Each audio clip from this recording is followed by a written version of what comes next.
आज सुबह घूमते समय मुझसे एक यंग जवान व्यक्ति ने पूछा, सर वो bank assurance bye Alok Gupta आप ही का चैनल है? मैंने कहा हाँ।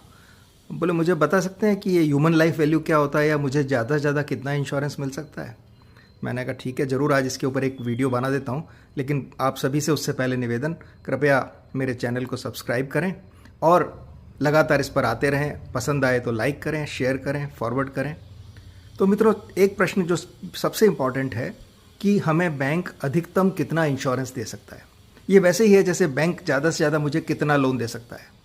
तो आपकी जो ज़रूरत होगी या ज़्यादा से ज़्यादा जहाँ मिसयूज़ नहीं होगा फंड्स का, उतना अमाउंट तक ही आपका लाइफ इंश्योरेंस दिया जा सकता है।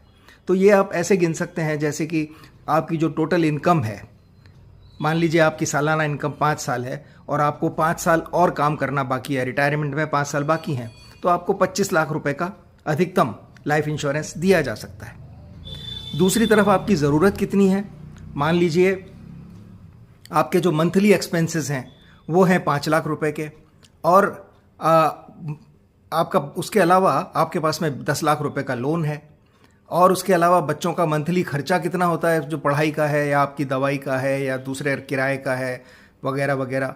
तो इन सब चीज़ों को भी ध्यान में रख करके हमें यह देखना होता है कि हमें अधिकतम कितना इंश्योरेंस लेना है।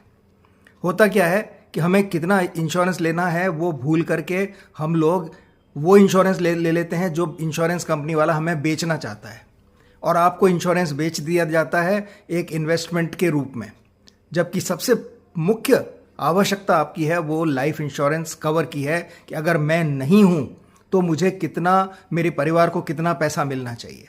मान लीजिए परिवार की मिनिमम आवश्यकता 20,000 रुपये महीना है, इसका मतलब 2,40,000 रुपये साल का।